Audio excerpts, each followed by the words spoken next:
Here on Fox Sports Radio 620 Campbell S. Curtis Anderson with you. We talk Musketeer hockey for the rest of this hour. A couple games to talk about this past weekend and a couple for this upcoming weekend. In fact, hitting the road for the third time this year. And the Musketeers travel just up to Sioux Falls on Friday. On Saturday, the Musketeers will be home sweet home. A fixed schedule at the early season like last year. But Saturday they will host the Fargo Force. Two very good teams, obviously. Two experienced teams. If you look at the standings, the Fargo Force 7-2-1-1. One of those extra losses was against the Musketeers at the beginning of the season. You look at Sioux Falls 4-1-2. Those bonus plays as well in the loss column was against the Musketeers as well. Luke Strand is with me. He is the head coach of the Sioux City Musketeers, and we start things off. We're going broken record on some positive talk, but we need points. And I know that's where your frustration is because they're getting better, but they're not winning. Yeah, we haven't collected points, and it's a point gathering process right now, and we've left some on the table, and then the other side we've just flat out given some away. You think did you give any points away this last weekend? Waterloo 3-2 fell in overtime. Had opportunities to win that one. Yeah, I think we had plenty of opportunities there. I liked the way we played Friday. I know you don't like the result. You want the second point. You want that completion of what you're trying to get through, which was frustrating. And then Saturday was dog for me. The first period, you can't go in the hole. That really stung us. I think at the same time, I liked the fact we had some pushback. We had some opportunity. We got back close enough in the idea that we should have been able to momentum that game back into an even and maybe even to another side of it. But Lincoln credit, they put their ground in, and we didn't get over that hump. Two different styles of teams you played, obviously. But let's go back to Friday game and the Waterloo game, because I date back the first time you played Waterloo, and I thought Waterloo took it to you. I mean, Waterloo totally earned that win. This one, even to leaning towards your way, and it was just one extra play in overtime. It was. I think as the game went on, in comparison to game one against them, night and day. And not just on, I don't know if Waterloo wasn't as sharp as they were the first time, but I know we were much better than we were the first time for sure. Keeping that top group off the board all the way through overtime there. And then, to the point where they had to split up the Cates Johnson and that group. So that was a positive for us. I think we found a different way to play at home with the Czech group of Miller, and Lee Bold did a nice job against that group. But then, to same deal. Like it was down 1-0, first penalty of the game, second penalty of the game.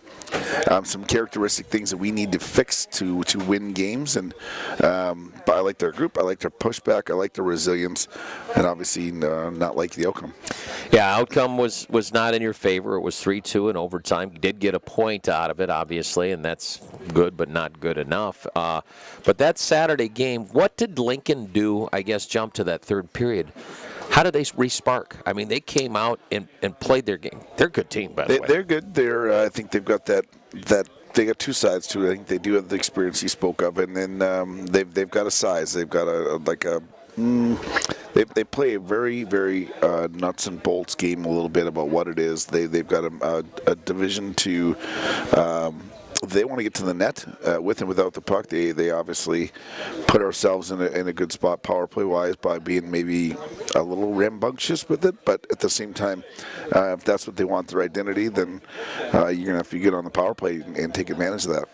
You got a new coach in Lincoln, but does same type of style of picking up penalty minutes. I think that's where it starts, is probably in the organization where they want a rough and tumble team. Yeah, they do. I mean, and they play in a small rink there in Lincoln. They do that part. I think a shallow cornered rink. I think the fans like it too. The fans like it for sure. I think there's that part. I think as you continue to do that, I don't know. Like a year ago, I think they struggled with the young team trying to do that. They found themselves against the wall. Now, as a seller again last year, they put themselves in a good spot right now with some size, and you have to take advantage. And I think you have the opportunity to play from the lead against that team in the front. I don't know if they can be so wild and crazy without going even deeper in the hole. One of the things that impressed me about them is you said size, but they have size and experience on their blue line, and that I thought that showed for them. They did. You know what? They had a good. They've got a good net presence for themselves. There were some second ones laying there that we didn't get to. We didn't penetrate through, which right now is kind of an issue with our group. I think all around. I mean, we've got to get to those harder areas here without the puck to make that a regular stance. One of the things you did do is come back and got your power play going. I think sometimes you don't advance on your power play if you don't have enough chances on the power play. You had plenty in the second period. It looked like you got rhythm.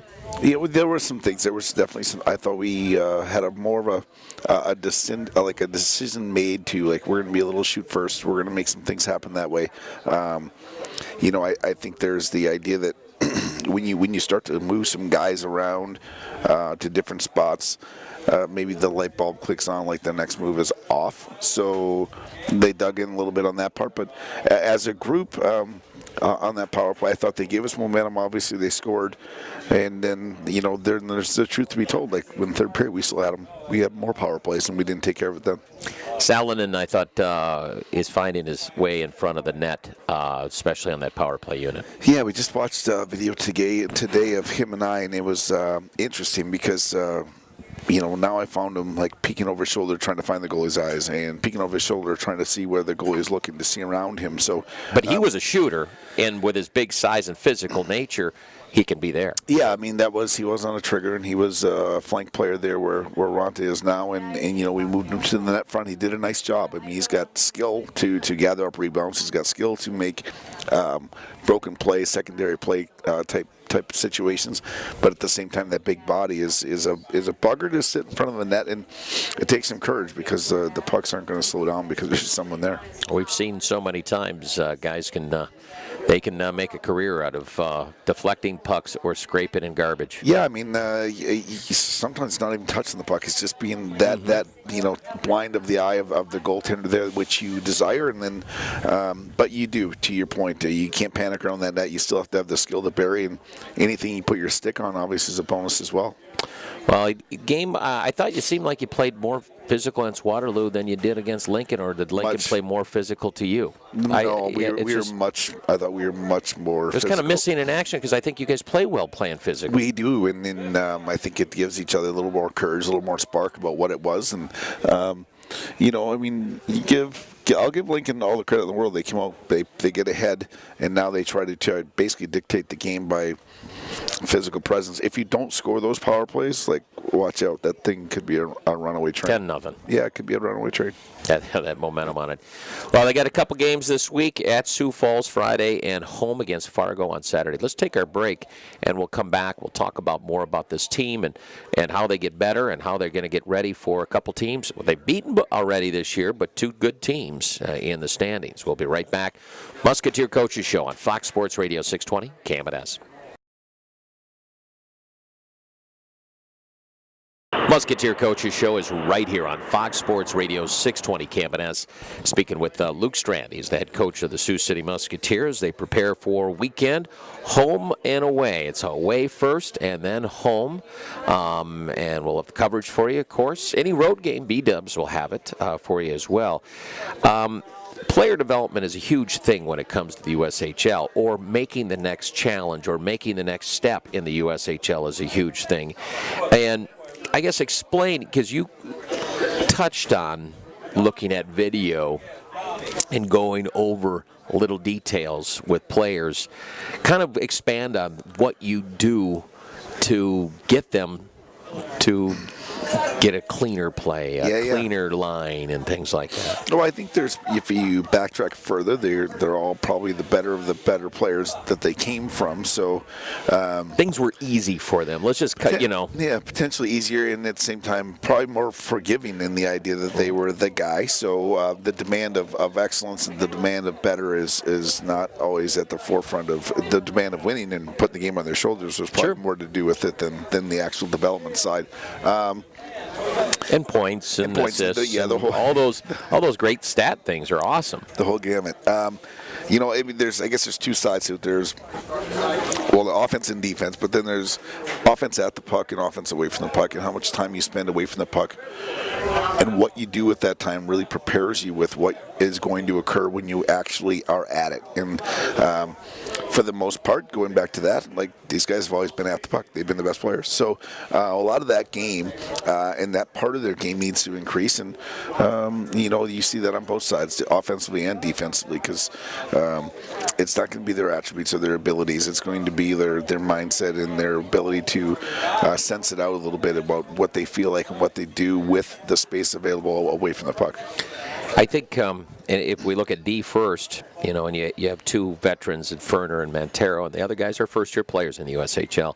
And when I saw guys develop defensively, it was so funny because it looked so much slower. They were not rushed. I still go back to, because I think his defensive player of the year, or should have been, it was Neil Pionk. Yep. And how he made things so calm, and then he would break pucks. Right. I mean, he made it look simple in slow motion.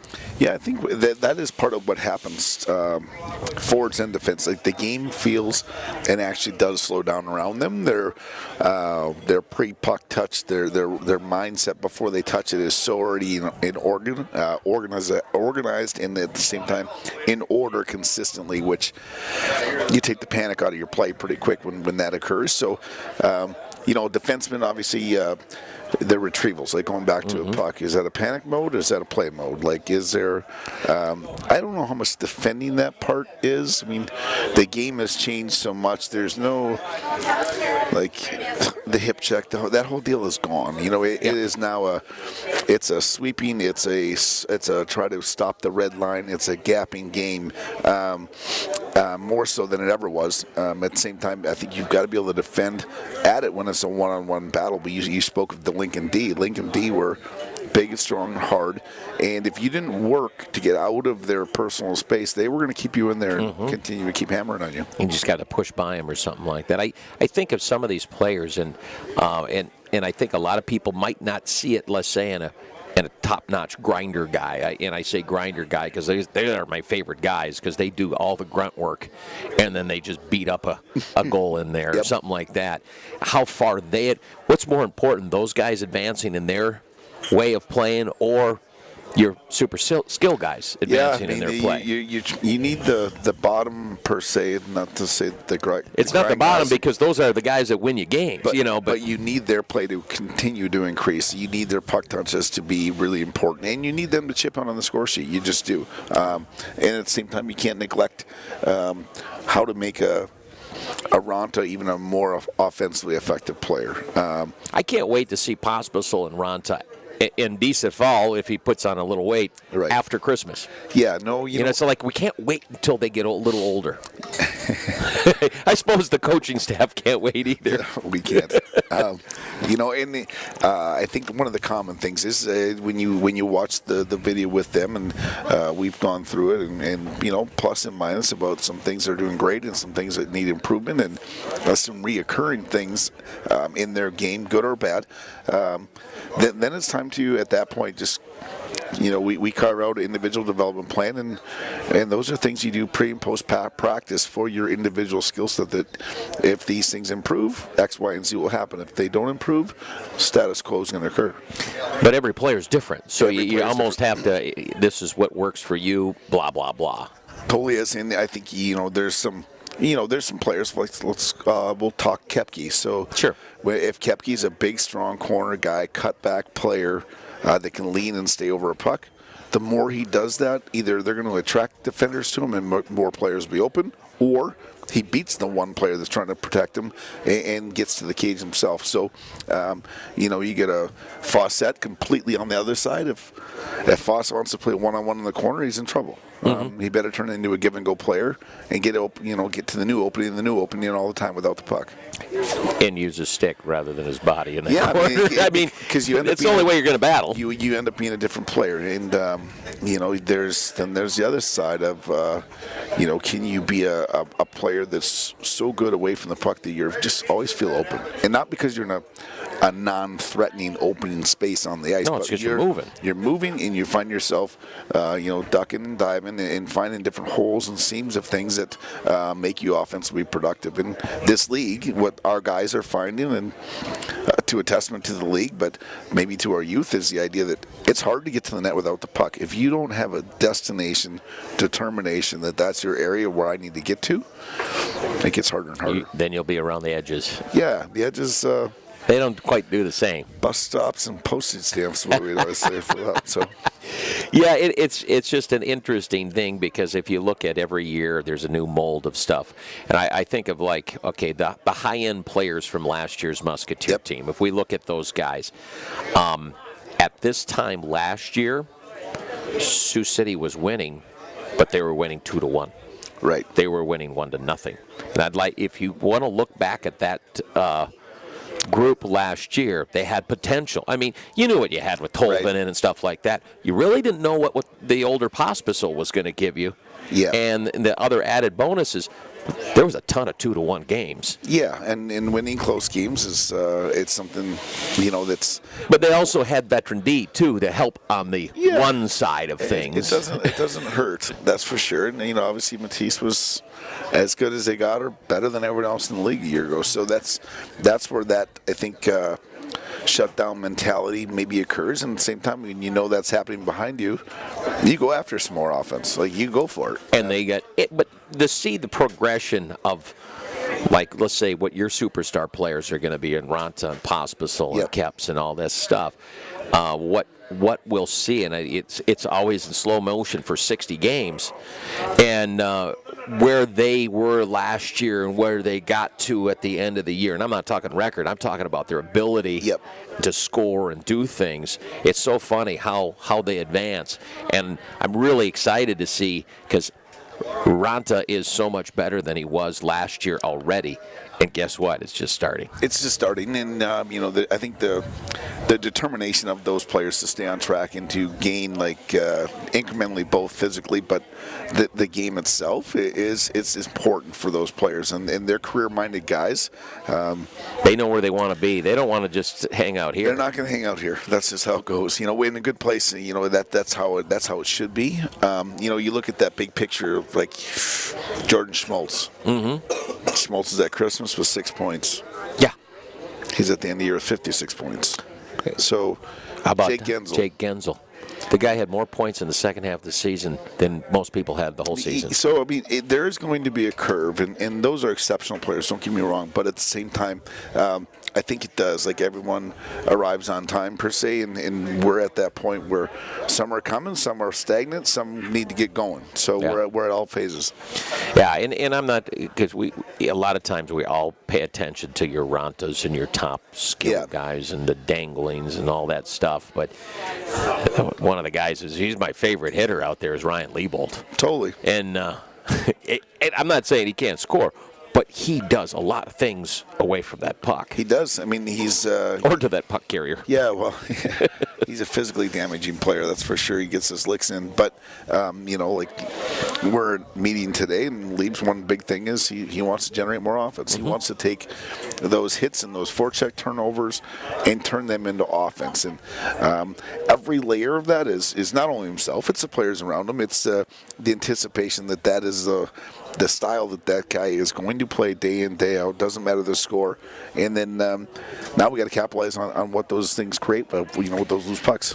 Every style can create. They do. And I think you need that blend. And you need that momentum player, per se, of I think Liebold's done a great job with it. Matt Miller does a good job with it.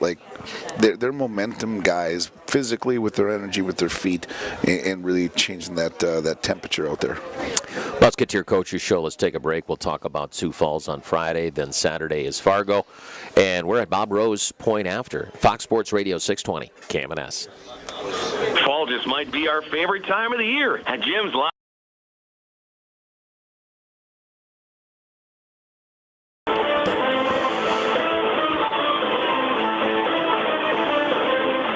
Musketeer Coaches Show is right here at Bob Rose Point after. Curtis Anderson with the head coach of the Musketeers and Luke Strand.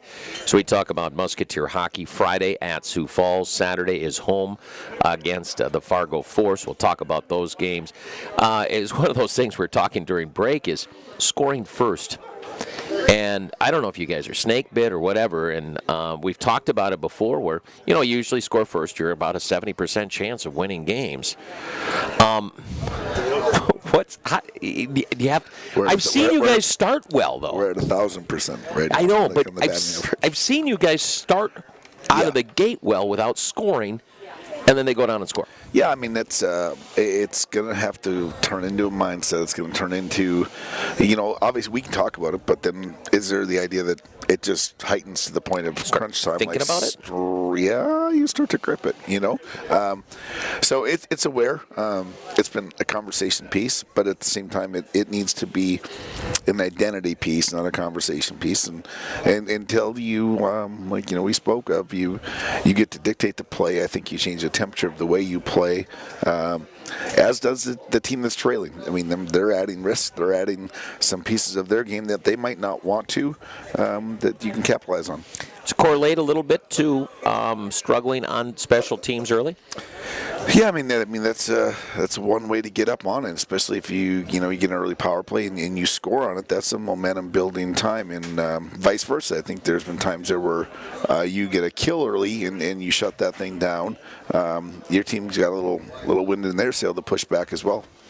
You did give up a power play on Saturday. I don't think you gave up one to Waterloo on Friday. I think your penalty kill has, and it's always, we only know when they score on you whether things are going good or bad.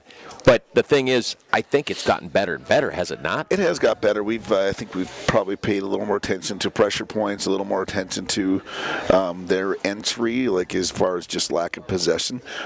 Maybe our biggest struggling point has been the idea that losing that first face-off, and you're going to pay for it. I mean, you've seen Roan go out and take some face-offs. You've seen some other guys basically just come out for the face-off, hopefully win, and then they're off the ice. It's another killer's going out there. So that face-off becomes a pretty big, prominent point of a power play or a penalty kill, as does getting exits when it's on your tape. You can't pass it back to their D at the blue line and expect to not feel that it's going to happen. So I just have that. It's in your brain as soon as you see a clear opportunity and you don't clear it. It's like, oh no, here it comes. Back in the case. Net. But that's every team over the history. Power play is another one that seems to be, when you guys are on, you guys are moving pucks. And it seems like every good power play are not just wasting time fluttering back and forth. I thought the first power play there on Saturday, not scoring on it, but totally the momentum was so good about what it was with Ferner and Mantero and that group.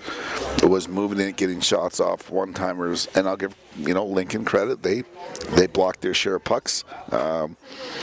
But at the same time, I thought it gave us some good push, and then to your point, to come down and get scored on, it's an evaporating feeling. So we got to continue to push, because those moments when you do score early on a special team, it's a big push for your team.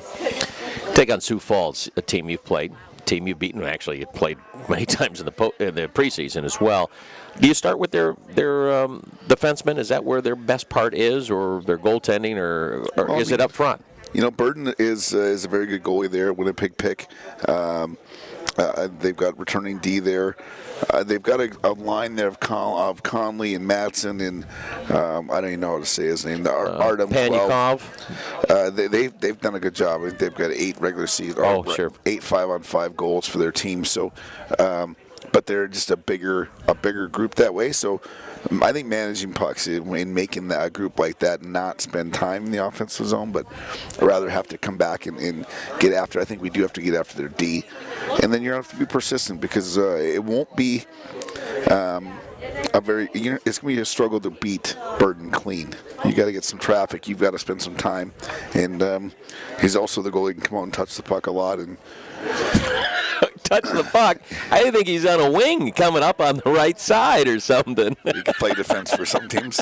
He does handle the puck well, but holy does. smokes, he's got to scare coaches sometimes at this level. Yeah, he's got a good ability about making those plays and getting those things. So we've got some work to cut out there, and then we're on the road. So you get some different matches, and vice versa. They get to match what they think they're going to do. It's been a long time. Fargo on Saturday. I guess it's been a long time. It hasn't. It's the beginning of the year. Yeah. But I had to pull it up and go, okay, I remember these guys now. They have, guys that are returning, and a guy like a Ty Farmer who's really good, and they have a returning goaltender. They're obviously having really good success, really. And Clayton Phillips, is he gone now? Yeah, they moved Clayton. Clayton's in Muskegon. Okay. So, but I mean, in return, it gave some other guys some opportunities, some ice time that they were obviously looking for and hoping to take advantage of. Schultz done a nice job for them. Farmer's done a nice job for them on the back end. Bischel does a good job in the pipes. I think he was just goalie of the week. So there's some things that way, and then our success there it totally came from making it a 200-foot game. Like that first game of the year when we were there, we didn't give them very many free opportunities, and it paid off there throughout the game in the long run. When you're attacking, you're a pretty fun team to watch. We are in attacking their carriers / attacking with your puck. Yeah, it's it's going to be a skating pressuring group, and we've got to get that confidence about what it is and what it means, and then not only create that pressure, but take advantage of the turnover that occurs. Well, you have finally hitting the road again, and it's just a quick road trip. I guess ready or not, it's coming, baby. Yeah, it'll be good for the guys. I think, obviously a good road trip right now might be the best tight-knit group thing you could possibly put your guys through, but up to Sioux Falls and Sanford Center there, and a good place to play with against a really good team. What's the injury status of the guys right now? How's Dawson doing? We've had some dings here this week, so we've been pretty shy, especially on the back end. So there's a chance that Parker Ford can turn the corner here and get some clearance, and that would give us a little push up front, and then Samuel Walker will be back playing with us this weekend as well. It's got to be very frustrating I don't know if Ford's had injuries in the past, but you're starting the season. Yeah. And you're waiting so far, 6-8 games? And when you're home as Rhode Island, and you came out as a high school player, and and he was having, obviously, he had 5 points in the Fall Classic, so he had a good finish the exhibition season. So getting him back, that's a 7+ week injury he's been out on. So we got to take care of that, make sure it's done the right way, and give him his best opportunity for the long run to play well. Been shuffling your lines a little bit. Do you see more shuffling coming up? I said a little bit. It was kind of nice. It's the one. Luckily, I know your team. It would drive me nuts if I was the visiting radio guy. I'd be like, who's out there with these guys? But obviously, you're looking for spark, is what you're doing. You are, and I think you're trying to get some focus back to the group about what they have to do, and not be dependent on who they're playing with to do the work or the heavy lifting. So that part's happened. There's some continuity coming, at least in twos. So if we can get the third, watch out. And then the only nice part is now going on the road to shuffle the deck and tuck Ronta with some other player or one of their players with someone else to bust it up, and then try to defend another group is ideal. Well, we got game coming up Friday, game coming up on Saturday. It is at Sioux Falls Friday, Saturday. Remember, it's college night every Saturday. It is home games, that is, $7 for college with ID, $2 beers, $2 sodas. Friday, and any game on the road this year is at Buffalo Wild Wings. And Saturday night, military night. Oh, gosh. I've almost forgot about that. That's awesome with jerseys and everything else. We can't wait to salute our servicemen. That's awesome. Perfect. On that note, make sure you come out on Saturday. Red, white, and blue. Red, white, and blue. Are they pretty slick? They're pretty slick. 30. Outstanding. What, Jake do all the designs on it? Yeah, I don't know if Jake was a designer, but it's a special time, a special moment, and it's Vets Day on Saturday. So. Yeah, and the whole deal. We're pretty happy here to be in this country and provided for them and by them. Good ending note. It is the Musketeer Coaches Show on Fox Sports Radio 620, KMNS, Sioux City.